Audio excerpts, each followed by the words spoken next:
The gun was already in her hand when she said it. "That horse belongs to me, and I will shoot the next man who tells me otherwise." The stable went dead silent. Dust motes hung suspended in the afternoon light slanting through the gaps in the wooden slats, and every ranch hand within earshot found something urgently interesting to stare at on the ground. Every man, that is, except for the one standing directly in front of Opal Baker with his arms crossed and his jaw set like carved granite. Jacob Watkins did not flinch. He looked at the pistol, then he looked at her, and something moved through his dark eyes that was not fear and was not amusement, though it lived somewhere between the two. His voice, when it came, was low and deliberate and infuriatingly calm. "Ma'am, that gun is a Colt single-action army. It holds 6 rounds. Now, I count 11 men on this property right now, which means if you start shooting you are going to run into a math problem before you run into justice." Opal's hand did not shake. That was the remarkable thing, the thing she would remember later, the detail she would hold onto when everything else became complicated and strange, and threaded through with a feeling she had no appropriate name for yet. Her hand was perfectly still, the barrel leveled at the broad center of his chest, and her voice was steady as iron rails. "I did not ride 300 miles on a broken saddle to stand in a Texas stable and be lectured about ammunition capacity, Mr. Watkins. My father bred that mare. Her name is Clementine. She has a white sock on her left rear hock and a scar above her right eye from a fence wire incident in the summer of 1882, and she was stolen from the Baker Ranch outside of Abilene 4 months ago. So either you hand her over, or you explain to me in very small words how a horse with my father's brand ended up in your paddock." The silence stretched like taffy. Jacob Watkins uncrossed his arms slowly. He pressed one hand flat against the stable door beside him, and he tilted his head with the look of a man who has been given a problem he did not expect and finds it, against all reasonable judgment, genuinely interesting. "Your father," he said carefully, "was Clement Baker." It was not a question. The way he said it had weight to it, like he was setting something heavy down on a table between them. Opal felt the first crack form somewhere in her certainty. She had been running on rage and grief, and 300 miles of dust for so long that she had forgotten what it felt like to be stopped by something other than an obstacle. This felt different. This felt like a door.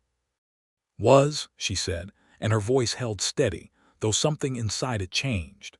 Jacob Watkins exhaled through his nose and looked at the ground for 3 full seconds.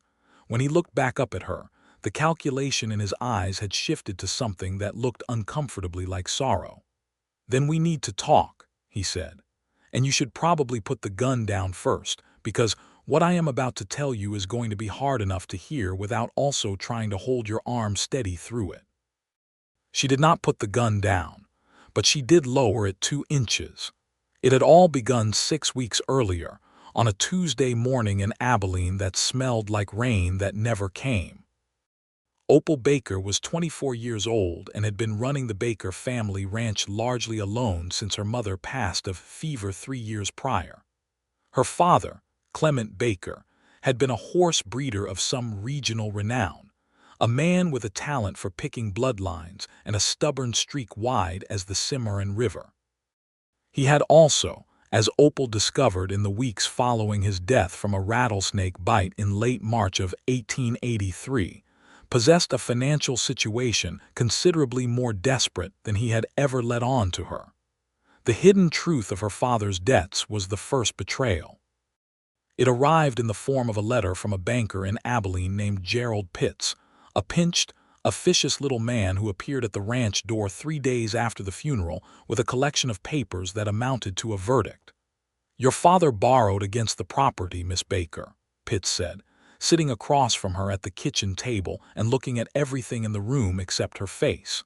"Considerably against it. The note comes due in 90 days. Opal had looked at the numbers and then looked at Pitts and said, "What would settle it?"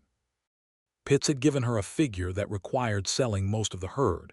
including her father's prize broodmares, and still left a shortfall that could only be closed by selling the breeding stallion and 2 of the best 3 mares.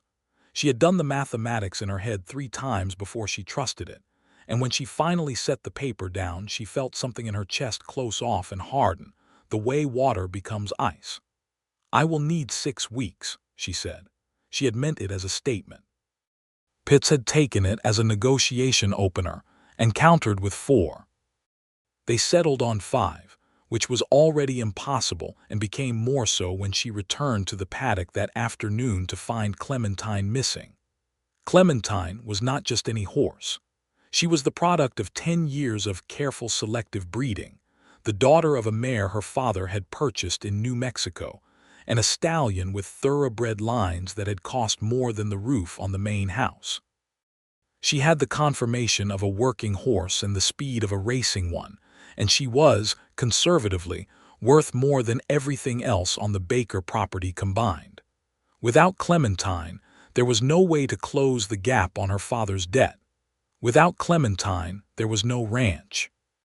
The tracks leading away from the paddock were multiple sets of hoofprints, at least 4 horses, heading south. One of the ranch hands, a young man named Pete who had been with them 2 years, was also gone, which answered one question while opening several more. Opal had stood at the edge of the paddock for a long time that morning, looking at the tracks in the soft dirt, the empty space where Clementine should have been, and the long flat horizon that stretched away to the south like a sentence that had been cut off before its meaning was clear. Then she had gone inside, packed a saddlebag with 4 days of food, loaded her father's Colt, saddled the second-best horse on the property, a sturdy roan gelding named Porter, and ridden south.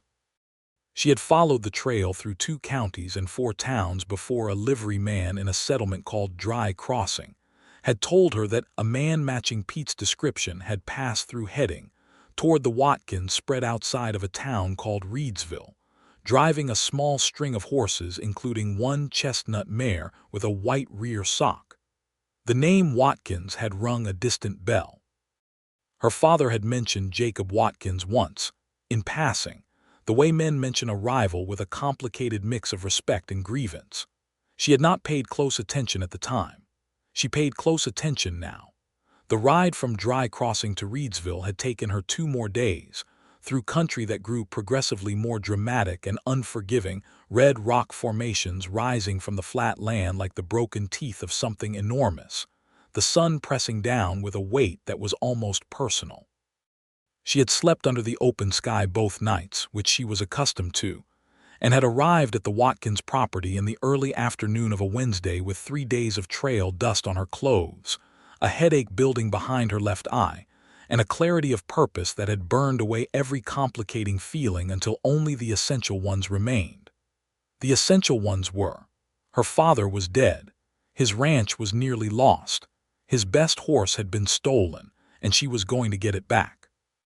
She had not anticipated Jacob Watkins. He was not what she had constructed in her imagination during 300 miles of riding. She had built him in her mind as her father's type of rival, older, probably soft around the middle, the kind of man who operated through intermediaries and kept his own hands clean. The man who turned to face her when she rode into his yard was perhaps 30, maybe 31, lean in the way of someone who worked his own land rather than managing other people's working of it.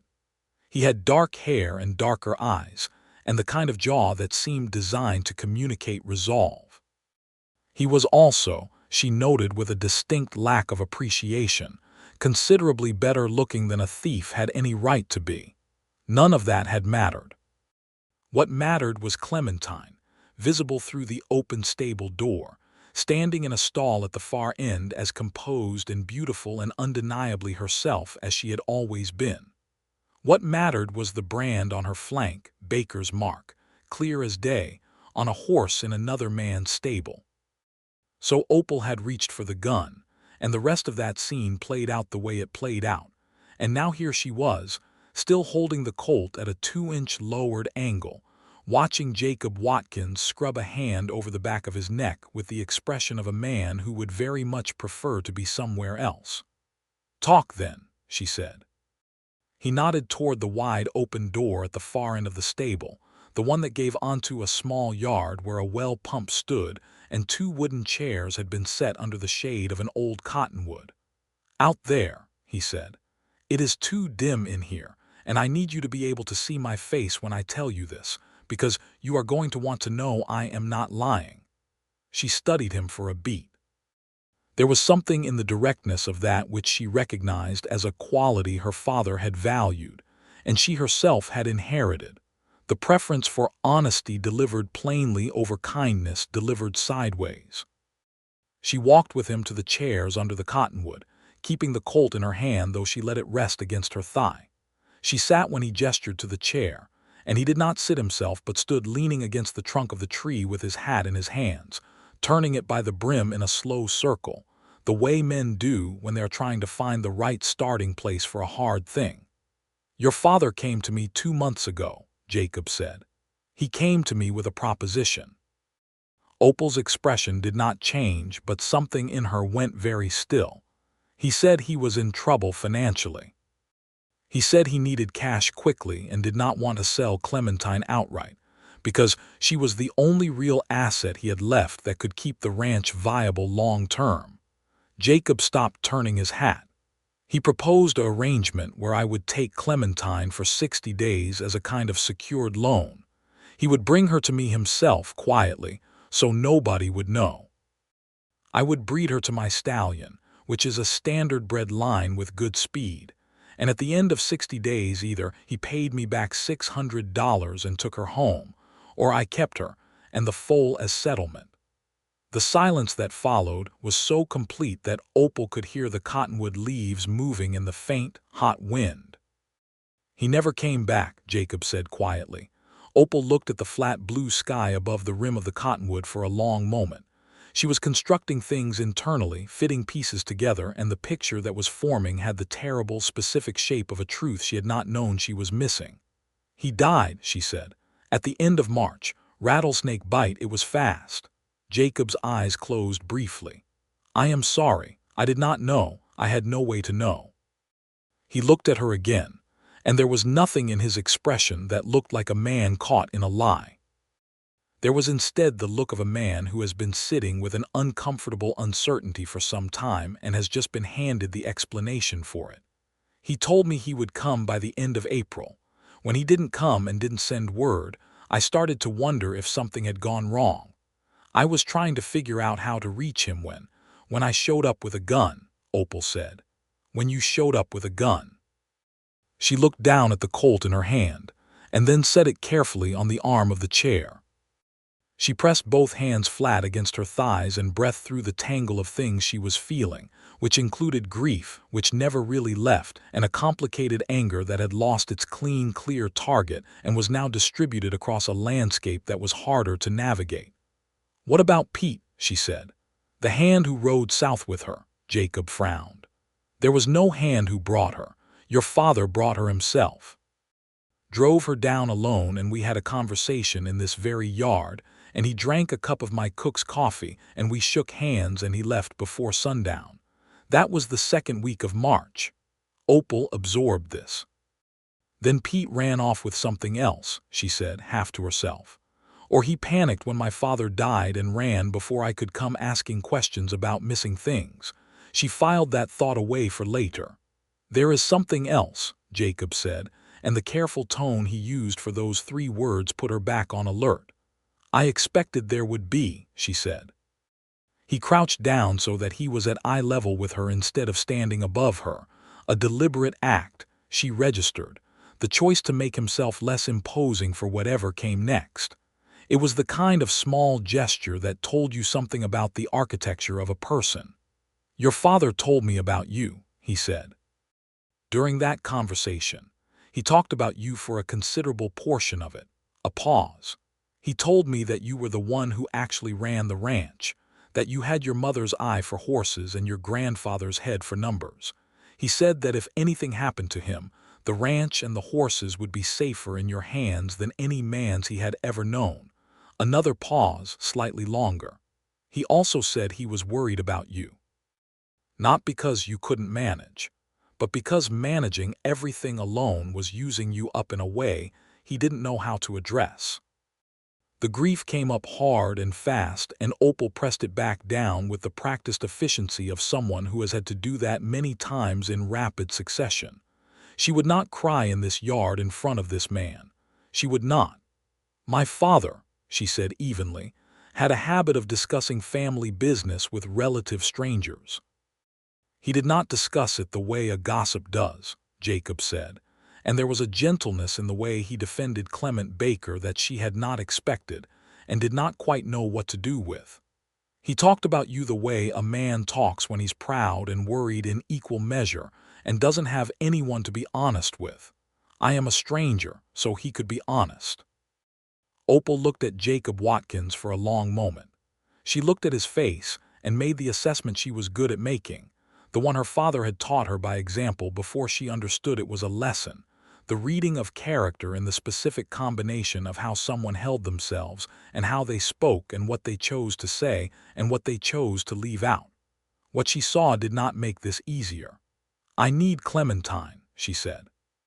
I have a debt to settle and 90 days to settle it, of which I have already spent 6 weeks chasing her here. Whether or not my father made an arrangement with you, that arrangement ended with his death, and I did not agree to it. The horse is mine now, and I need her. Jacob stood up slowly. He put his hat back on and looked out toward the paddock where Clementine was visible in the corral now, moving along the fence line with the graceful, unhurried energy of a horse in good condition. She's already in foal, he said. Opal closed her eyes. My stallion, Jacob continued, and his voice was genuinely careful, not the carefulness of a man managing a situation, but the carefulness of a man delivering information to someone he can see is already bearing too much. It took the second time. She is probably 6 to 8 weeks along. Moving her now could be done, but it carries risk, depending on the distance and conditions. Abilene is 300 miles. Opal opened her eyes. She looked at Clementine. She looked at Jacob. How much, she said. He looked back at her with confusion. How much what? How much to settle my father's debt to you? The $600. I have some cash. I sold 3 horses on the way here, smaller stock, and she did some rapid internal accounting. I have $180. I can have the rest to you within 3 months after I return, once I have sold off the other stock and settled with the bank. Miss Baker, he said, it is a legitimate offer. I will put it in writing if you want. I am not asking for charity. I am asking for a payment arrangement on a legal debt. The horse goes home with me and the foal goes home with me, and you receive your money in installments beginning in Miss Baker. She stopped. I do not want the $600, he said. She looked at him with a specific kind of caution. Then what do you want? He appeared to weigh something internally, some decision she could not see the mechanics of, and when he spoke again, it was with the decisiveness of a man who has made his calculation and committed to it. I want to help you, he said. Plainly. No arrangement, no debt. Your father helped me 3 years ago with a situation involving bad stock and a seller who took advantage of the fact that I was young and didn't know what I was looking at. He drove 2 hours out of his way, looked at the horses, told me exactly what was wrong with them and which ones could be salvaged, and refused to take a penny for the advice. He said I'd pay it forward someday. He paused. I would like to consider this paying it forward. Opal stared at him. The afternoon light had shifted and was coming at a lower angle now, turning the red dust of the yard a deeper amber, catching the silver fittings on the horse's halter visible through the fence. She was aware of being tired in a bone-deep, accumulated way that had been building for weeks, and of something else beneath the tiredness that she could not immediately identify but which was loosening, very slightly, the tight wound mechanism she had been operating by. That is a remarkable amount of money to consider paying forward, she said. The corner of his mouth moved, not quite a smile but the precursor of one. Your father was a remarkable man. She looked away because she did not trust her face. She looked at the cottonwood and at the well pump and at the long afternoon shadow the stable was throwing across the yard. "I cannot simply accept that," she said. "It does not sit right with me." "Then consider it differently," he said. "The foal belongs to my stallion's line. That is a legitimate business interest for me regardless of ownership of the dam. Let me drive Clementine back to Abilene for you. I know a route that is easier on a horse in her condition. She gets there safely, she foals at your place in the fall, and when the foal is old enough, you breed it back to one of my mares. That is a fair trade and it gives us both something." She turned and looked at him again. There was a beat of silence. "You would ride 300 miles to deliver a horse," she said, and there was something in the way she said it that was not skepticism exactly, more like a person confirming the shape of something they are still measuring. "I would ride 300 miles to honor a debt to a man I respected," he said. "The horse is the means." Opal Baker stood up from the wooden chair, picked up the Colt from the armrest, and slid it into its holster with a motion that was second nature. She looked at Jacob Watkins for a long, considering moment. "I will think about it overnight," she said. "I need to sleep before I make decisions of this size." He nodded once simply. "I will have my cook make up the spare room." She shook her head. "I sleep better outside. I have a bedroll." Again that almost smile. "Then I will have the cook bring supper out here." She did not say thank you. That felt premature, and she sensed he understood that too. Supper was beans, salt pork, cornbread, and strong black coffee, and it was brought out by a stout woman named Mrs. Garces, who handed Opal a tin plate without ceremony, and patted her once on the shoulder in the manner of a person who knows tired when they see it, and has a maternal response to it that operates independent of introduction or explanation. Jacob ate at the other end of the yard, leaning against the fence that bordered the corral, and they did not talk much, but the silence between them was not uncomfortable. It was the silence of two people who are each doing some thinking. After eating, Opal walked to the corral fence and stood next to Clementine's shoulder for a while, running her hand along the mare's neck, feeling the solid warmth of her, the familiar rhythm of her breathing. Clementine turned her head and pressed her nose briefly against Opal's shoulder in the specific way she had done since she was a foal, and Opal felt the tight coil in her chest give one more degree. "She looks well," she said. She was not certain Jacob was close enough to hear, but she said it anyway. "I treat my animals well," he said, from just behind her left shoulder. She had not heard him approach, which was a thing she filed away, the fact that a man that size could move quietly when he chose to. "I can see that." She kept her eyes on Clementine. "Do you have children, family here?" "No," a pause. "My parents died in '78, fever like your mother. I have a sister in Missouri, but she married a merchant and her life is very different from mine now. I run this place alone." "Like me," Opal said, and then was slightly surprised she had said it. "Like you," he agreed. The night was big and full of stars in the way that nights in West Texas are in 1883, with no electric lights for hundreds of miles to dilute the dark. The Milky Way a broad white smear across the black from horizon to horizon. Opal lay in her bedroll near the cottonwood tree and looked up at it for a long time before she slept. She thought about her father. She thought about him riding 300 miles alone with Clementine, not telling her, trying to solve his problem quietly, the way he had always tried to manage the hard things himself rather than put them on her. She felt an anger at him that had no force behind it, because it was the same stubbornness she carried in herself. And you cannot be genuinely angry at someone for a flaw you share without the anger collapsing into something more like recognition.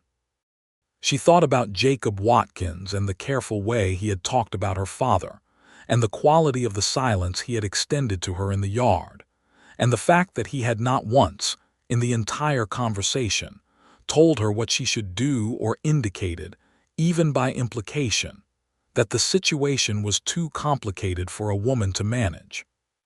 He had simply told her the truth and offered her options and then let her alone to think, which was exactly the treatment she had wanted and rarely received. She did not think about him in any other terms than those. She was emphatic about this, internally, in the way that a person is emphatic about something precisely because it requires emphasis. She was here for a horse. She was going home with a horse. Everything else was context. She woke before dawn, as she always did, and was already at the well pump washing her face and hands when she heard the stable door, and turned to find Jacob leading two horses out, already saddled. One of them, a solid buckskin she had not seen the previous day. He stopped when he saw her. "I was going to start loading the supply packs," he said, "in case you decided yes.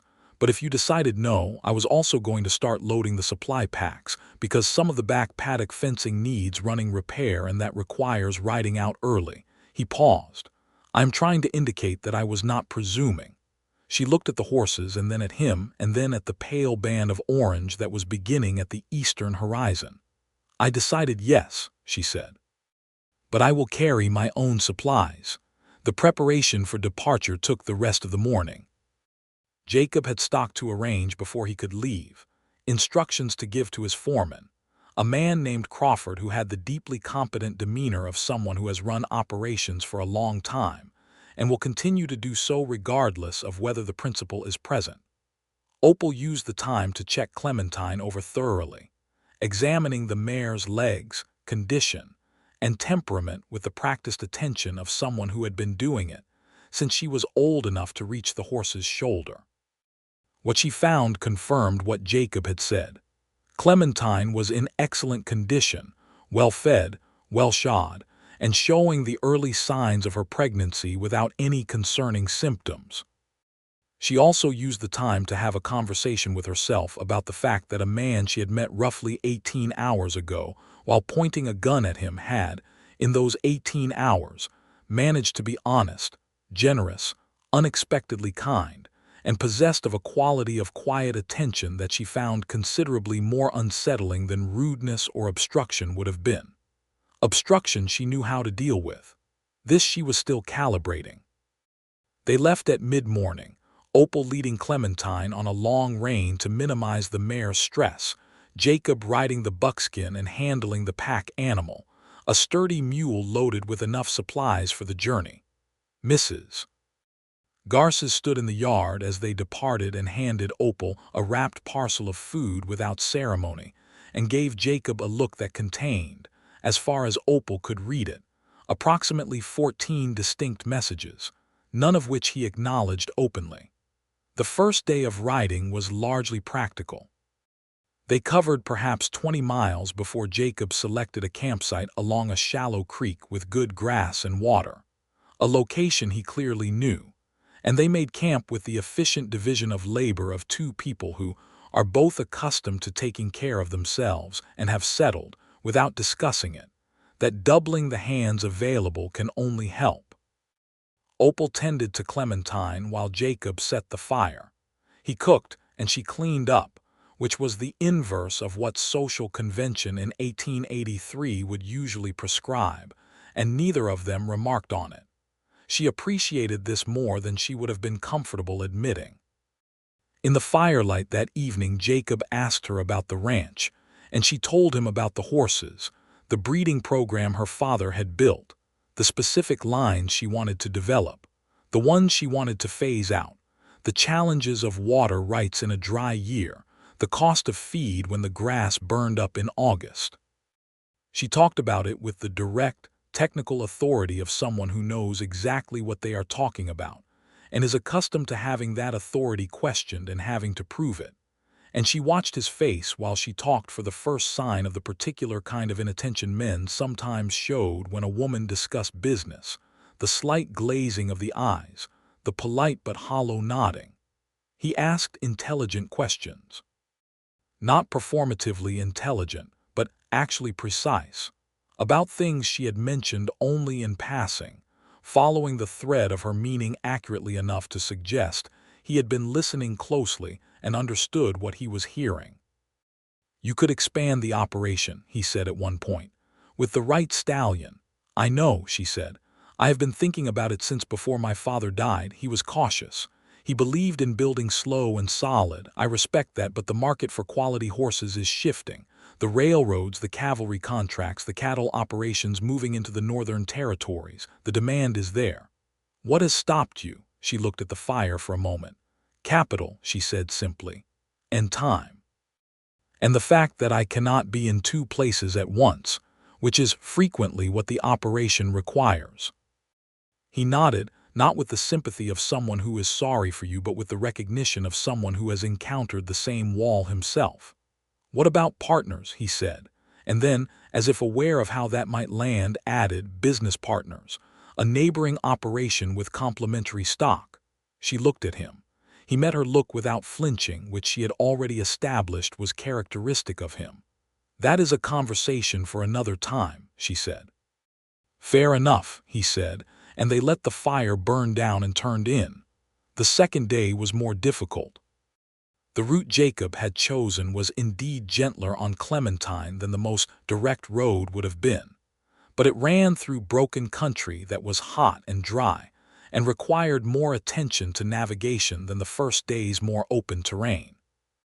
They crossed a dry creek bed where the banks were undercut and loose, and had to lead all the horses across one at a time, with Opal at Clementine's head talking to the mare in the low, steady voice she used for calming horses through uncertain footing, and Jacob at her hindquarters, keeping a guiding hand on the mare's flank. At one point Clementine hesitated at the edge of the creek bank, and the mule chose that exact moment to lose its footing on the far bank and pull sharply on the rope Jacob held, and Jacob went down to one knee in the loose sand. Opal had Clementine's lead in one hand and reached back with the other instinctively and caught Jacob's forearm and steadied him as he recovered his footing. He looked at her hand on his forearm. She released it immediately and turned back to Clementine. Thank you, he said. Practical, she said, and clicked Clementine forward. That evening, sitting across the fire while the horses grazed on the picket line, Jacob told her about his dark past, which was not dark in the dramatic sense, but in the specific private way that some histories are dark, the way a thing can be heavy without being violent. He had come to West Texas at 22 with the intention of making something out of himself after a failed year studying law in Missouri. He had bought land on credit, been sold bad stock as she had already heard, nearly lost everything in his first year due to a combination of drought and inexperience, and had rebuilt slowly and with the kind of stubborn persistence that does not get celebrated because it is not dramatic, it is just day after day of not quitting. What made you stay? She asked. After that first year, when it was worst. He thought about it for a moment. I had nowhere else to go, he said honestly. And then, after a while, I stayed because I found that I had built something and I did not want to leave it. The land becomes yours, she said. You do enough work in it and on it, and it becomes yours in a way that has nothing to do with the deed. He looked at her with an expression she could not quite read. Yes, he said. Exactly that. She was looking at the fire and therefore did not see the full quality of his expression, which was one of someone hearing their own understanding returned to them in someone else's words and having a complex, slightly helpless response to it. On the third day the terrain opened up again, and they made good time, covering close to 25 miles before the heat of the afternoon slowed them. Jacob knew a spring, he said, was reliable even in dry years, and they stopped there in the shade of a limestone overhang that cut the temperature by a remarkable degree and let the horses drink their fill before pushing on. In the shade by the spring, with the horses settled and the midday heat pressing down on the country around them, they talked more personally than they had before. Not intimately, exactly, but with less professional distance.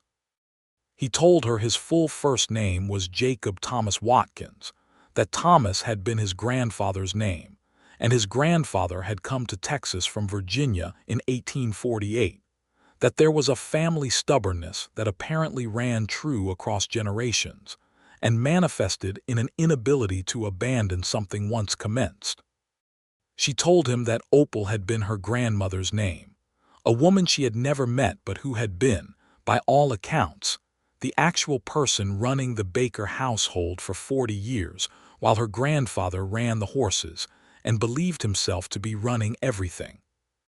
"That also sounds familiar," he said, and there was a dry quality to it that surprised a short laugh out of her, the first real one since she had left Abilene. The laugh changed something. Not dramatically, not in the way of a scene in a play, but in the way of a small threshold being crossed. She was still Opal Baker on a necessary errand, returning home with a horse and a problem still to be solved, and he was still effectively a stranger she had met at gunpoint. But the space between them had acquired a different quality, one she was careful not to name too precisely because naming it would make it more real, and more real meant more complicated, and she had enough complicated. On the fourth day, approximately 150 miles into the return journey, they encountered a problem. His name was Dale Fetter, and he rode with 3 other men, and they came across the trail from the west in the late afternoon with the specific, calculated casualness of men who are not as casual as they appear. Fetter himself was perhaps 40, heavyset, with a red face, and the small eyes of someone who is perpetually assessing what he can take from any given situation. He reined in across the trail ahead of them and looked at the horses and then at Opal with a long, deliberate assessment that she had experienced from men of his type before and had learned to treat as information rather than insult. "Nice mare," he said to Jacob. "Where'd you pick her up?" "She's not for sale," Jacob said. His voice had changed, not louder, not harder exactly, but with a quality that she would describe later as very deliberate stillness. "Didn't ask if she was for sale," Fetter said. "Asked where you picked her up." "That's also not your business," Jacob said. Fetter looked at Opal again. His gaze traveled over her in a way that was intended to be unsettling. "You his woman?" Opal met his eyes directly. "I am my own woman," she said. "The horse is mine. Her name is Clementine. She was bred on the Baker Ranch in Kansas. And if you are calculating whether to make something of this situation, I want you to understand that I have been riding 300 miles, and I am tired, and my patience for complications is at approximately 0. Fetter looked at the other 3 men, who were arranged in the loose formation of people prepared to move quickly. Jacob shifted the buckskin slightly, a small repositioning that did not look like anything in particular, but placed him between Fetter's line of approach and Clementine. His right hand rested on his thigh, near but not on the grip of his revolver. "We don't want any trouble," Jacob said, in the tone of a man who is telling the truth and is also prepared for the opposite of the truth. "We're passing through." "Sure you are," Fetter said. And then he looked at the mare one more time, and whatever calculation he was running apparently reached a conclusion he didn't like, because he moved his horse to the side of the trail and waved his hand in a gesture of exaggerated courtesy. "Have a pleasant ride." They moved past. Opal kept her eyes forward and did not touch her gun, but her hand was near it. Jacob rode at a measured pace, not hurrying, because hurrying would tell Fetter that they were afraid, and afraid was an invitation. When they were out of sight around a bend, Jacob let out a slow breath. "Friends of yours," Opal said. "I know of Fetter," Jacob said. "He operates in this area, horse trader loosely speaking." "Loosely," she agreed. They pushed on further than they normally would have that afternoon, wanting distance between themselves and the encounter. They made camp late, in near dark, and built a smaller fire than usual. Jacob sat the first watch without being asked, and Opal, who would normally have insisted on sharing the watch equally, read the situation clearly enough to let him take it and slept properly for the first time in several days. She woke for the second watch and took it without waking him, and sat in the dark with the stars overhead and Clementine's soft breathing audible on the picket line, and thought about Dale Fetter's small eyes calculating the worth of the mare, and the specific quality of anger that Jacob Watkins had displayed. The controlled, protective kind that is more alarming to those it is directed at than shouting would be, because it implies unlimited reserve. She thought about the way he had positioned himself between her and the men and did not feel patronized by it. She examined this fact carefully, because she was someone who was alert to patronizing, and what she found was that it had not been an act of substitution, of stepping in front of her as if she were incapable. It had been an act of partnership, the most natural and practical repositioning given who was on what horse and where. He had covered the angle she could not easily cover from her position. She would have done the same. She sat with this and the stars and the warm dark for a long time. The fifth day brought a different kind of challenge. The weather changed, which in West Texas in late spring can happen with the sudden violence of a curtain being pulled aside. The blue sky developed a greenish-gray cast in the southwest, and the wind came up in the early afternoon carrying the metallic smell of rain. "That is going to be heavy," Jacob said, looking at the horizon. "We need shelter. There is a town about 4 miles east of here, Corley, has a livery and a hotel." "Clementine does not need to be out in a heavy storm," Opal agreed. They made Corley in about 40 minutes, with the sky darkening dramatically behind them and the wind working itself into a sustained moan that sent dust devils spinning across the main street. The livery man took their horses with professional efficiency, and Jacob arranged for a proper stall for Clementine with extra bedding and water. The hotel was the only one in town, a 2-story frame building called the Corley House, run by a large, cheerful woman named Delphine who looked at them when they came in from the wind and said, "I have 2 rooms left and supper in an hour," which seemed to cover everything that needed covering. 2 rooms. Opal noted this with the part of her brain that had apparently been paying attention to these logistics and had feelings about them. It was not willing to discuss directly.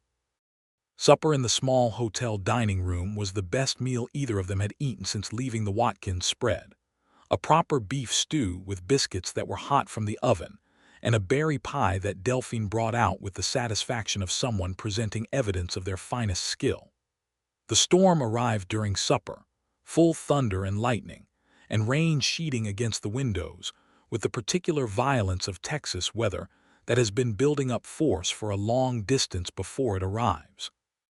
They ate across from each other at a small table near the window and watched the storm and talked differently than they had on the trail, more slowly, in the way of people who are not managing the logistics of movement and can use the attention for other things.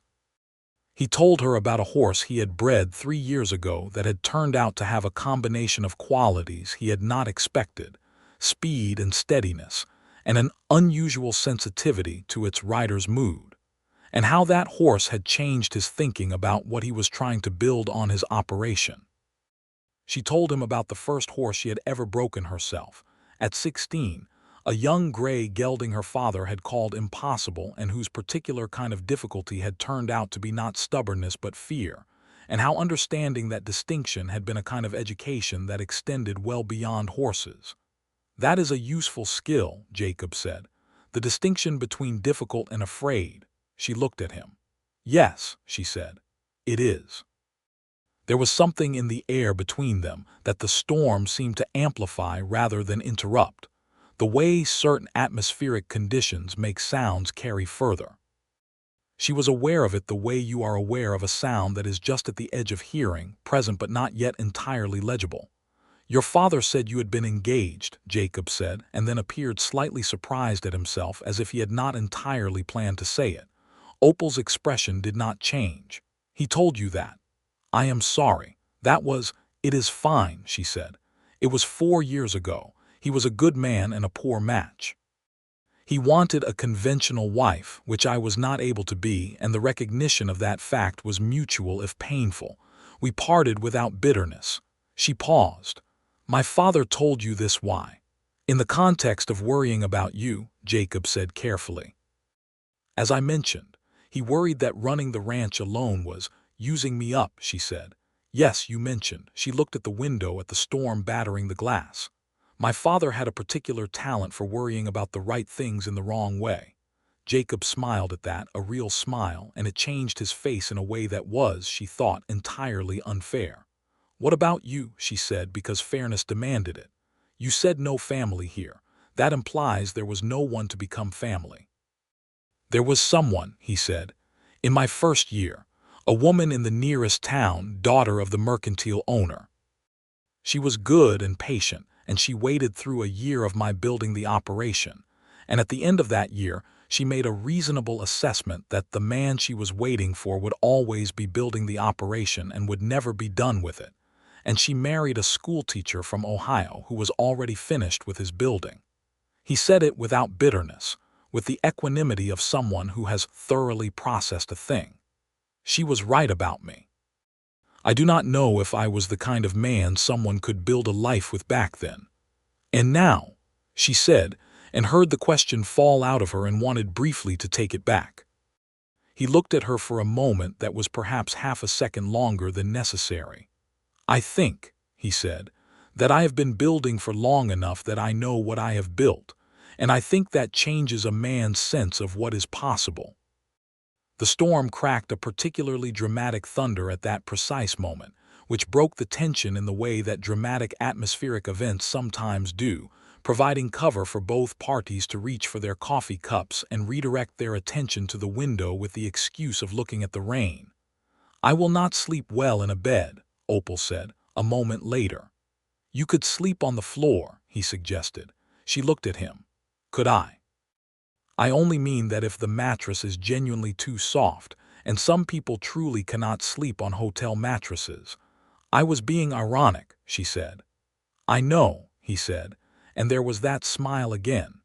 She slept on the mattress, which was softer than she was used to, and did not sleep as well as she had hoped, though the quality of the not sleeping was different from what she was used to. Usually the not sleeping was driven by logistics, by the inventory of tasks and problems that her mind cycled through in the dark with the efficiency of an unpaid bookkeeper. This not sleeping had a different texture. It was the kind that comes from sitting with a feeling you have not yet named and are not certain you want to, because once you name it, you have to decide what to do about it. She was practical about this. She lay in the dark and acknowledged to herself, as a matter of plain fact, that she was experiencing a strong attraction to Jacob Watkins, that this attraction was not purely physical, though it was also not physical, and that it was complicated by the fact that she was in a difficult period of her life and vulnerable to the comfort of someone who treated her with respect and intelligence, and that she should be cautious about making permanent feeling decisions from a position of vulnerability. Then she thought about the way he had positioned himself between her and Dale Fetter without making it about himself, and the way he had listened to her talk about horses with actual attention, and the way he had said he did not want the $600, and the way he had looked at her in the hotel dining room during the storm. And she thought, with a private honesty that she allowed herself only in the dark, that some things cannot be explained entirely by vulnerability. The storm passed in the night, and they left Corley at sunrise into clean-washed air, and a sky that was the particular shade of blue that follows heavy rain, bright and deep, and almost painfully clear. On the sixth day they rode in more silence than usual, which was a different kind of silence from the early days. It was not the silence of strangers maintaining professional distance. It was the silence of two people who have said enough that the unsaid things are now clearly shaped and both parties can feel the shape of them, and are deciding, independently and simultaneously, what to do about that. It was Opal who broke it, which surprised her, because she was the one who had been more careful about naming things. "I want to ask you something," she said, "and I want you to answer it honestly rather than diplomatically." "I always prefer to," he said. "When you offered to bring Clementine home for me," she said, "was that entirely about your debt to my father?" Jacob rode for half a minute without speaking. She watched his face in profile against the landscape and saw the quality of his thinking in it, the fact that he was genuinely considering rather than immediately deflecting. "No," he said finally. "It was honestly and substantially about your father, but it was not entirely about your father." The directness of this landed with a specific weight. "You had known me for less than 24 hours, she said. "Yes." "Based on what?" He turned and looked at her. "Based on a woman who rode 300 miles alone to recover what was hers, who told the truth about what she needed, who was angry without being unfair, and who sat with my cook's supper in the yard and didn't pretend to be less tired than she was." He paused. "And based on some things your father said, which I will confess had already formed a picture before you arrived. Opal absorbed this with the focused attention she gave to important information. My father was trying to arrange something, she said slowly.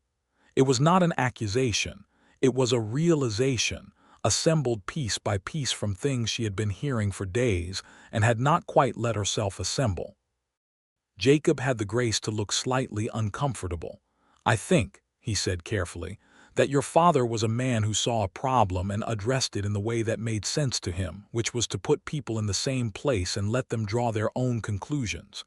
He brought Clementine to you personally, she said, when he could have sent a hand with her. Yes. And he talked about me for a considerable portion of the conversation. Yes. And then he made the arrangement in such a way that the only logical resolution, regardless of whether he lived or died, was for me to have to come here. Jacob was quiet for a moment. That is a darker reading of it than I think he intended. He did not think he was going to die, she said. He thought he was going to come back, pay you off, and then probably find reasons to introduce us properly at some county event or auction. She was quiet for a moment. And then he died and the situation became its own introduction. She did not know how she felt about this. She sat with it while the horses moved beneath them and the country unrolled around them. Are you angry about it? Jacob asked. She considered honestly. I am annoyed, she said at last. I am annoyed by the presumption of it, the assumption that I needed managing in that direction, which is the same annoying presumption he made about everything to do with my personal life. She paused. I am also aware that in this specific instance the managing, if that is what it was, is not resulting in anything I can honestly say I object to. Jacob looked at her. The land was flat and wide around them, and the sky was enormous and blue, and the horses moved at an easy walk in the warm air. Opal, he said, and it was the first time he had used her first name, and the way he said it was not casual or presumptuous. It was the way you say someone's name when you have been thinking it for a while and are confirming something. Jacob, she said, and the symmetry of it was deliberate and he heard it that way. They rode on and the day was warm and the distance between Reedsville and Abilene was getting shorter. There was still the matter of the debt. She raised it again that evening practically because it was practical and could not be set aside. The bank note, she said. I have to present the bank with something that closes the gap in 3 weeks. Even with Clementine back and the foal coming in the fall is too far. I need a buyer now for something of significant value, or a lender who is not Gerald Pitts. Jacob listened without interrupting. The difficulty is that everything of significant value is the breeding stock, she said. Selling the breeding stock solves the immediate problem and destroys the long-term one. Unless you sell a partial interest, Jacob said. She looked at him. In the operation, he said. Not in the individual horses. A business arrangement between your operation and mine, a formal partnership in which my capital addresses your immediate need and my stallion's line adds to your breeding program's value, with the profits of the combined operation structured to return my investment over a defined period. He said it with the careful specificity of someone who has been thinking about this for some time. I had a lawyer in Missouri before I came west. I know how these documents work. Opal looked at him for a long time.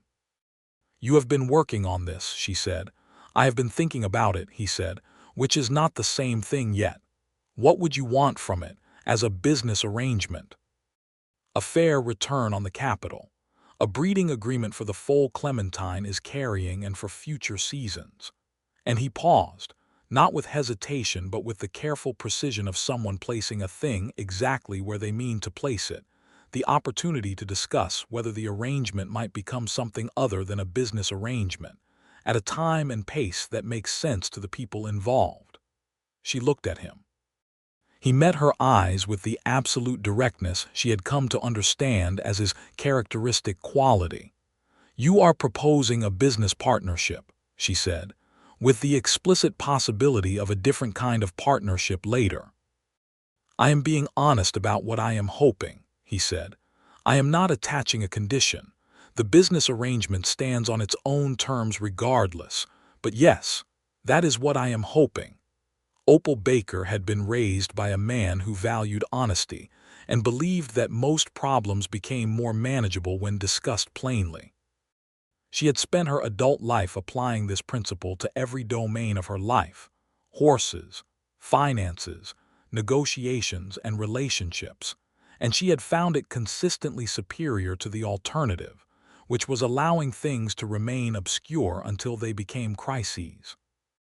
She was sitting across a dying fire from a man who had ridden 300 miles to honor his debt to her father, who had protected her without diminishing her, who had listened to her with actual intelligence, who had made her laugh once and made her think many times, and who had just offered her both a practical solution to her most immediate problem and a completely honest statement of his longer-term interest, separated clearly so that one did not coerce the other.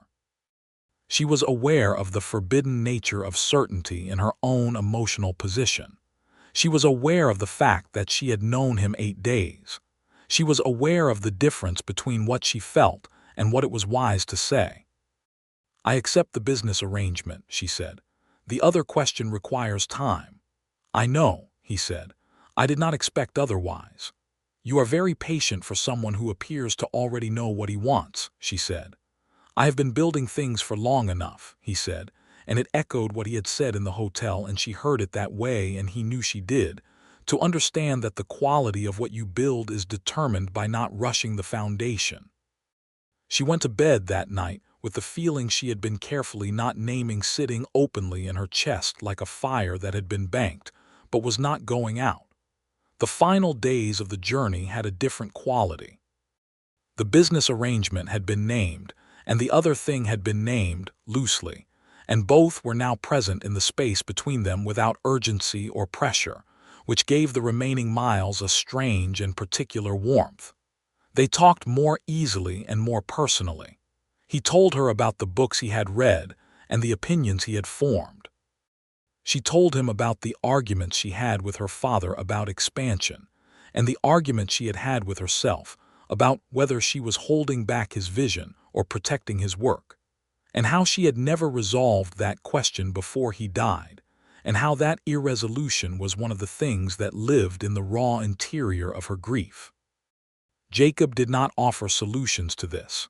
He listened, and when he spoke he said, "There are questions that cannot be resolved in the terms they are framed in. The fact that you cannot answer whether you were protecting or limiting his vision might mean that you were doing both simultaneously, which is not a failure. It is what love does." She thought about this for a long time. On the 8th morning they crossed the line back into Kansas, which announced itself more as a feeling than as any visible change in the landscape. And Opal felt something in her chest that was the beginning of homecoming, complicated by the awareness that homecoming now included a problem still to be solved, and a man she had not expected, and a feeling she was still finding the exact edges of. Abilene was 2 days more. They stopped at a settlement the first evening, and Jacob sent a telegram to his foreman in Reedsville, receiving a reply the following morning that the ranch was in good order, which seemed to ease something in him that he had been holding quietly. He also, she noticed, sent a second telegram to someone, the contents of which he did not share and she did not ask about, because some things were not yet hers to ask about. They came into Abilene on a Tuesday morning that smelled, this time, like rain that was actually coming, dark clouds building from the west with a purposefulness that looked different from the storm they had ridden ahead of earlier. Abilene in 1883 was a market town in transition, the great cattle drives that had defined its first decade already giving way to farming settlement and the expansion of the railroad. And the streets were a mix of the old town's rough energy and the new settlement's domesticity, a combination that Opal had always found both interesting and complicated. She felt the eyes on them as they came in, 2 riders and a distinctive chestnut mare, and was aware of the impression they made and the questions it would generate, because small market towns had a metabolism for questions. She was past caring about it in the abstract. There were more immediate concerns. She put Clementine in her own paddock, in her own stall, and stood at the fence for a long time watching the mare settle into familiar ground with the visible relaxation of an animal that knows where it belongs. Jacob stayed outside the paddock, giving her that. Then she turned around and looked at the ranch, her ranch, the house and the outbuildings and the paddocks, seeing it with the eyes of someone who has been away and returned and sees both what is there and what is threatened. "Come inside," she said. "I will make coffee." The kitchen was dusty with 3 weeks of absence, and she remedied this with the efficient movements of someone returning to a known space. Jacob sat at the kitchen table and looked around the room with the attentiveness he brought to everything, taking in the shelves and the stove and the framed photograph of her parents that sat on the mantelpiece in the next room, visible through the doorway. "That is them," he said, looking at the photograph. "Their wedding photograph," she said. 1857. He was 22 and she was 19, and neither of them had the faintest idea what they were getting into. She brought the coffee to the table and sat down across from him, which was probably just as well. "Your father looks exactly as I remember him," Jacob said, looking at the photograph. "Stubborn jaw. It is hereditary," she said. He looked at her and smiled, and she thought clearly and simply that she was very glad he was here in her kitchen in her house, with the rain building outside and the coffee between them and the problem still to be solved, and that the gladness was clean and sure and not something she needed to be cautious about any longer. "I am going to see Pitts tomorrow," she said. "I want the business documents done first. Can you draft the terms tonight enough for Pitts to take seriously?" "Yes," he said.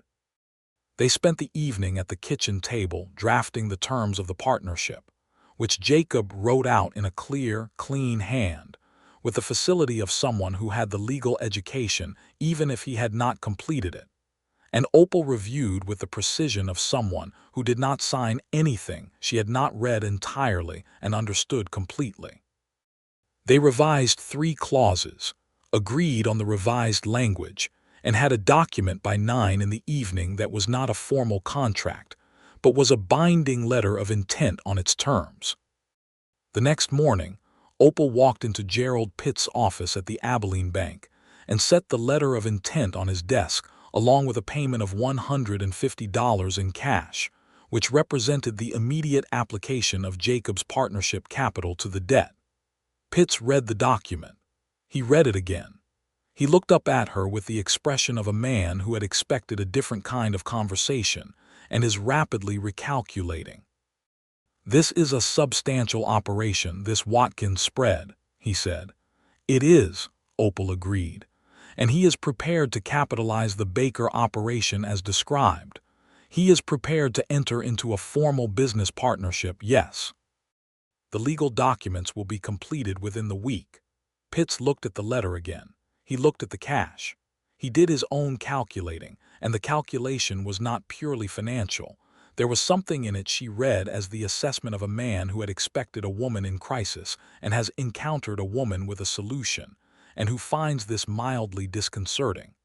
"I will require the formal documents before the end of the month," he said, "but I can extend the note on these terms." "The end of the month is satisfactory," Opal said, and stood up and picked up her hat and walked out. She stood on the street outside the bank for a moment and looked at the sky, which had cleared after the previous night's rain and was the clean specific blue of a solved problem. Then she turned and walked back to the ranch. Jacob was at the paddock fence when she returned, watching Clementine, and he turned when he heard her footsteps on the dry ground. She looked at him for a moment. He looked at her. "Well," he said. "End of the month for the formal documents," she said. "Note extended." He let out a breath. "Good." She came to stand beside him at the fence. They stood looking at Clementine, who was grazing with the settled peace of a horse that has come home and knows it. "What happens now?" he said. "You need to get back to your operation," she said. "You have been away long enough. Crawford can only manage so long without the principal." "Crawford can manage indefinitely," he said. "He has been doing it for years, but yes," a pause, "I should go back." She kept looking at the mare. And then, he said, "I would like to come back, in a month perhaps, to check on Clementine and conclude the formal documents." He paused. "And to continue a conversation that I think is not finished." "No," she said, I do not believe it is. She turned and looked at him. He was looking at her, and the morning light was full and clear, and nothing was obscured by firelight or storm or the logistics of movement. "Jacob," she said. "Yes," he said, which was not a response to anything she had said, which meant he had heard what she had not said yet, which was either an assumption on his part or an accurate reading, and the fact that she was not correcting him told both of them which it was. He reached out, slowly and without any hidden motive, and touched her face with the back of his fingers, a brief, careful contact that asked the question it needed to ask. She answered it by staying still and closing her eyes for a moment, and when she opened them she said, "Come back in a month." "I will," he said. He left 2 days later, after helping her with several repairs to the outbuildings that needed doing and that she had been putting off for lack of hands, and after a conversation with her about the breeding program that ran for 3 hours and covered substantially more ground than horses, and after a supper at the kitchen table that lasted late into the evening. At the gate, with the buckskin saddled and the morning still early, he turned and looked at her. "In a month," he said.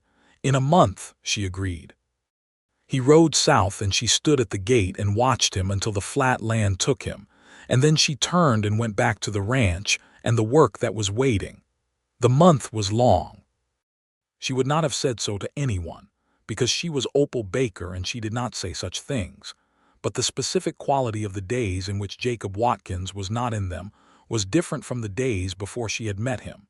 And the difference was not the simple absence of a person, but the absence of a particular quality of being attended to that she had apparently decided, at some level below the management of her own decision-making, that she wanted in her life. She worked.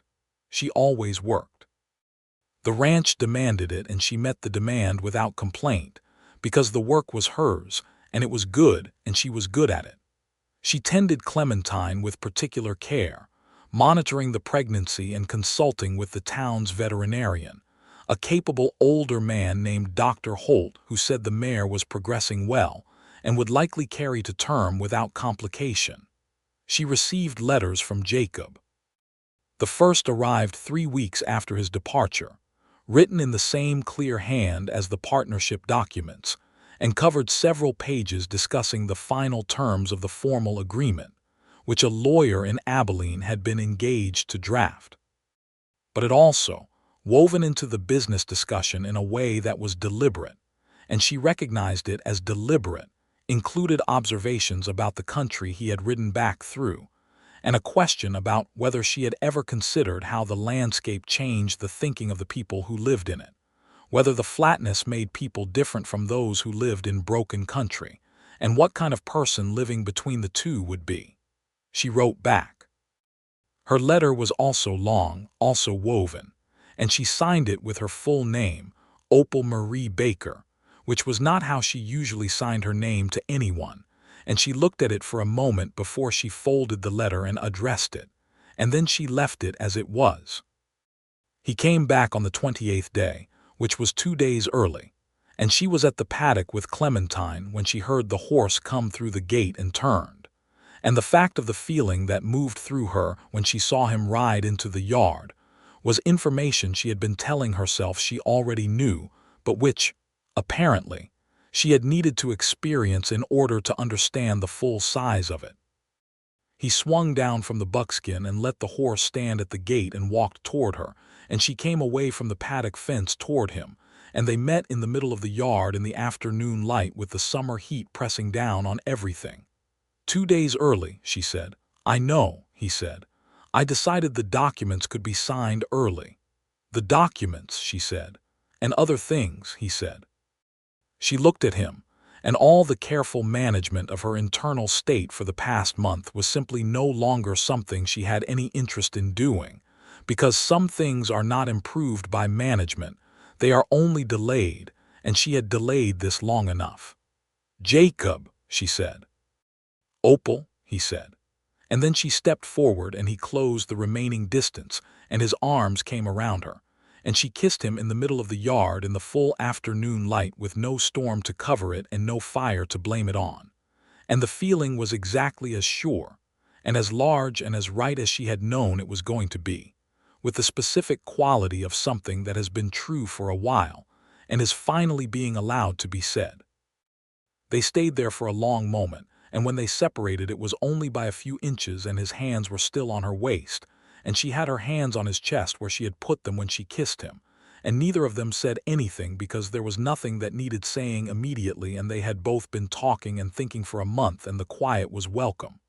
"I have been recalculating," she said finally. "Your position?" he asked. "My position," she confirmed. "On several items." He looked at her with the careful, attentive expression she had come to understand as his most characteristic feature. What did the recalculation produce? She looked at him for a moment. Then she said, with the plainness that was her nature and that she had stopped apologizing for some time around the 4th day of their journey together, "I came to Reedsville to claim a horse. I did not come to find something else. But I have, and I am finding that I am not sorry about it, and that I would like it to continue, and that the way I would like it to continue is in the direction that involves you staying." Jacob Watkins looked at her in the afternoon light of the Baker Ranch yard in Abilene, Kansas, in the summer of 1883, and said, "I had hoped you would say that. I have been preparing the argument for it for approximately 8 days and 300 miles. "You will not need the argument," she said. "No," he said. "I can see that." The formal documents were signed at the end of that week, in the office of an attorney named Harrington on the main street of Abilene, with Gerald Pitts as a witness, which Opal took a private satisfaction in. The Baker-Watkins breeding partnership was a real thing on paper now, a fact that existed independent of every other fact between them, and she held this distinction deliberately because she was someone who kept things in proper order. But the other things were real too. Jacob stayed through the signing and through the week after it, sleeping in the spare room which her father had used as a study, and which still smelled faintly of him. And in the mornings they worked the ranch together with the same practical division of labor and the same quality of silent understanding that had characterized their journey north. At the end of the 2nd week, on a warm Saturday evening when the yard was gold with late light and clementine was visible in the paddock, and the supper dishes were washed and put away, Jacob sat down across from her at the kitchen table and said, "I need to go back to Reedsville within the week. There are things at the operation that require me." "I know," she said. "I do not want to make decisions for you or ask more than you are ready to give," he said. "But I want you to know what I want, clearly and without diplomatic softening." "Please," she said. "I want to come back here permanently," he said. "Not just for visits related to the partnership. I want to consolidate the 2 operations. I am prepared to sell the Reedsville spread or put Crawford fully in charge with a management agreement and move my primary operation here. I want to build something with you." He held her eyes with the direct, unshaking quality she had identified as his fundamental character on the very first day. "I want to marry you, if you will have me. Not because it is conventional or because the situation requires it, but because I have met exactly one person in my life who I feel more like myself with than without, and I would prefer to not spend more time than necessary being without her." Opal looked at him. She looked at him for a long time. Then she said, "I came to Reedsville to claim a horse. I had no intention of considering anything else." "I know," he said. "You made me reconsider," she said. "Gradually and without what I would characterize as inappropriate pressure, which I want to acknowledge because it matters. It was not a plan," he said. "I was simply honest." "That is exactly why it worked," she said. She took a breath. "Yes, my answer is yes, to all of it." The relief that moved through his face was genuine and large and humanizing in a way that made her feel a warmth she had no desire to manage at all. He reached across the table and took her hand, and she let him, and they sat there in the gold evening light while the summer moved around them outside, and the specific quality of the quiet was the best she had ever heard it. They were married in October of 1883 at the Abilene Methodist Church, in a ceremony that was small by local standards and entirely what Opal wanted. Honest, brief, attended by the people who mattered, and followed by a wedding supper at the ranch that Mrs. Garces, who had traveled up from Reedsville with Jacob's household goods, prepared with the dedicated satisfaction of someone who had seen this coming and considers the outcome a personal success. Jacob's sister came from Missouri for the wedding, a lively, perceptive woman named Ruth who shook Opal's hand at the church steps and then held both her hands and looked at her for a long moment and said, "He wrote to me about you in August. He had not told me he was capable of that kind of writing." Opal said, "What kind is that?" And Ruth said, "The kind where someone can't stop." Opal filed this away with considerable warmth. Crawford came as well, and Delphine from the Corley House Hotel, who had heard about the wedding via the complicated relay of small-town communications that stretches across distance in the way water finds its level. And Dr. Holt, who was fond of Opal in the gruff practical way of people who respect competence. And a number of Abilene families who had known her father, and who she could see recalculating certain things about her trajectory as they watched her and Jacob together. She let them recalculate. She had the ranch, which was no longer in debt, and she had the partnership documents, which were solid and fair, and she had Jacob, who was standing beside her in the receiving line outside the church with his hand at the small of her back in the particular proprietary but not limiting way she had already come to appreciate, answering questions about the breeding operation with genuine enthusiasm, while also, she noticed, watching her face at intervals with the attention of someone who is making sure things are well. "I am fine," she said quietly during a pause between guests. "I know," he said. "I just like to look." Clementine foaled in the spring of 1884, a strong, correctly built chestnut colt with the standard-bred stallion's chest and Clementine's exceptional legs, whom they named Clement after her father, which was Jacob's suggestion, and which made her press her face briefly against the foal's warm neck in the stable on the morning of his birth, and stay that way for a moment before she recovered herself and began the practical work of assessing the newborn's condition. The combined Baker-Watkins operation, running under that name on the formal documents, expanded in those first years steadily, and with the specific kind of growth that comes from doing the right things rather than the fast things. They acquired 2 additional mares in 1884 with lines that complemented what they had, and in 1885, Clement, the colt, competed in a regional match race and won comfortably, which attracted the kind of attention that translated into breeding inquiries and a waiting list for foals from his dam's line. Jacob proved, as a husband, to be almost everything she had assessed him to be during those 8 days on the trail. Honest, attentive without being intrusive, willing to be wrong and to say so, possessed of a quality of physical steadiness that she found, in the sustained proximity of marriage, to be not merely attractive but genuinely sustaining. He did not talk over her at business meetings with buyers, which some of the buyers found surprising in a way she found tiresome, and he found genuinely puzzling, because he had never understood why you would talk over the person who knew more about the subject than you did. They disagreed about things, naturally. She thought he was too conservative about the rate of expansion. He thought she sometimes moved on decisions before all the information was in. These disagreements were conducted in the kitchen in the evenings and were usually resolved by the time the coffee was finished, because neither of them had any interest in winning at the other's expense.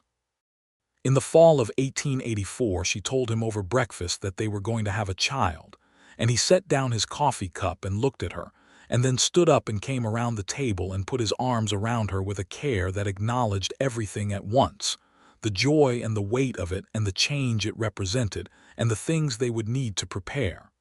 "Are you well?" he said. "I am extremely well," she said.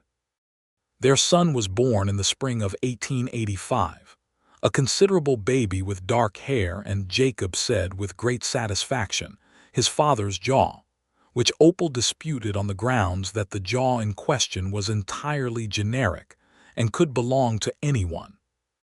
They named him Clement Thomas Watkins, carrying both grandfathers forward. He was, from the beginning, a horse-mad child, which surprised no one. And by the time he could walk, he was at the paddock fence with his mother in the mornings pointing at the horses with the authoritative incomprehension of a small person who has not yet acquired language but has very clear opinions. The ranch thrived.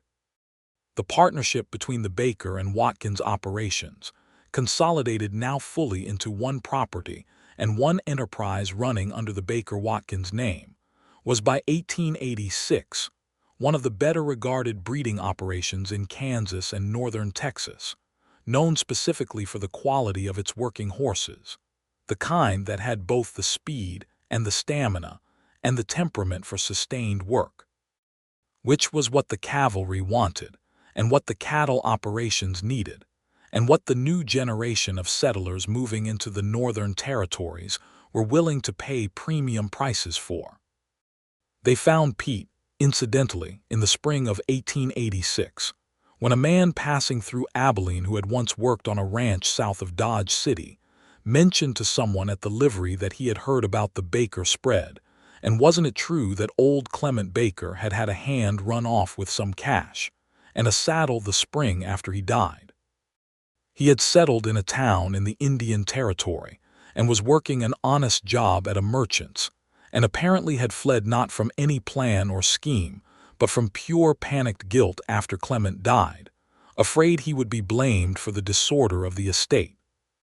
Opal listened to this account and felt a complicated and ultimately mild emotion about it, which was resolution of a question that had always had a probably mundane answer. She let it go. In the summer of 1886, Opal and Jacob rode together out to the Reidsville spread for the first time since their marriage, to finalize the transfer of the remaining assets to Crawford's management under the formal agreement they had drafted. It was a long ride, 3 days, and they rode it without urgency, with the ease of two people who are comfortable in each other's company for sustained periods and find the wide country agreeable for thinking. They passed the campsite of the third day's original journey, the one by the shallow creek with the undercut banks where Clementine had hesitated and Jacob had gone to one knee and she had caught his arm. "I remember this spot," he said. "So do I," she said. They looked at the creek for a moment. The cottonwoods along the bank were taller than she remembered, or perhaps she was remembering them differently. "You grabbed my arm without thinking," he said. "Practical," she said, as she had said then. "Yes," he said, and the smile was the same one she had first seen then, the one she had noted was entirely unfair, and which she had by now fully accepted as one of the things she was going to be looking at for the rest of her life and was grateful for. The Reidsville spread was in good order. Crawford walked them through the operation with methodical precision, and asked 3 intelligent questions about the formal management structure that Jacob answered and 1 question about the breeding program that Opal answered, and Crawford nodded to each answer with equal respect, which she noted and appreciated. They spent 2 nights at the Reidsville house, which felt strange in the way of a place that belonged to an earlier version of things, and on the second morning Opal stood in the yard under the old cottonwood tree where Jacob had told her the truth about her father and about Clementine, and looked at the 2 wooden chairs that were still there, and felt the specific quality of all the distance between that moment and this one. Jacob came to stand beside her. "If I had pointed the gun at you and you had not stood your ground," she said, "I would not have trusted any of this." "I know," he said. "If you had lied to me or managed me or tried to talk around the hard parts," she said, "it would have ended differently." "I know that too," he said. She took his hand. His hand closed around hers with the steady, unremarkable certainty it always had. "What you said that day," she said, "about needing me to see your face when you told me so I would know you were not lying." She paused. "That was the moment I started to change my mind about what I was here for." He looked at her. "About the horse." "I am still here for the horse," she said. "I was very clear about the horse, but I reconsidered the other item." He laughed properly, the full version of it, and she had been hearing that laugh for 3 years and it was still, she thought, one of the better sounds she had ever collected. They rode home on the third day, into the summer afternoon, with the flat country of Kansas spreading out ahead of them in the long golden light, and Abilene and the ranch and Clement waiting at the end of it, and 3 years of built things accumulating behind them and stretching forward at the same time, because the nature of built things is that they exist in all directions at once. In the fall of 1887, their daughter was born, and they named her Mary, after Opal's mother, which was Opal's request, and she came into the world with her mother's eyes and her father's jaw, and a volume of opinion that was present from the first moments of her life, and did not diminish. Clement was 2.5 by then, and met his sister with the fascinated suspicion of a small person encountering something that is going to change the existing order considerably.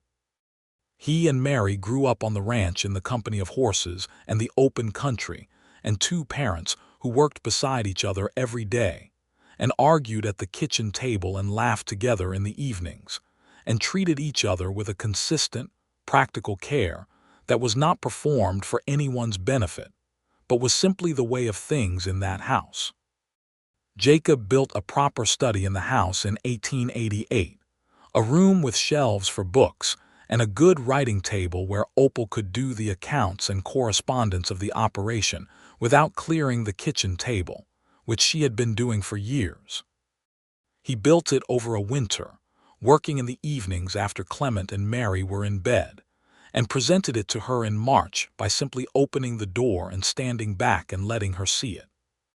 She stood in the doorway for a long moment, looking at the shelves and the table and the window that looked out toward the paddock, and thought about what her father had said to this man before she had ever met him, about the ranch being safer in her hands than any man's he had ever known, and about being worried because the managing was using her up. She thought her father had known what he was doing, even if he had not fully known what he was doing, and that the 2 things were not contradictory, and that the result was standing behind her with his hands in his pockets, waiting to see what she thought. "It is very well made," she said. "You can change the shelves if the spacing does not work," he said. "The spacing is correct," she said. She turned around. "You measured everything I would put on them." "I may have done," he said. She looked at him with the specific quality of affection that is not soft and not weak, and not any of the things that some people in 1883 and 1888 and years after would use to dismiss it, but is instead the most durable and useful and specifically chosen feeling available to a human being, the one that is not accidental and not obligatory, but is taken on by a person who knows exactly what they are choosing and chooses it fully. "Jacob," she said. "Opal," he said. Outside, through the window of the new study, the paddock was visible in the March light, and Clementine was there, older now and settled in her retired queen of the operation status, and beside her Clement the Colt, 4 years old and magnificent, and 2 new mares that would foal in April, and the whole wide flat Kansas sky overhead, enormous and blue and full of the particular promise of a year that is just beginning.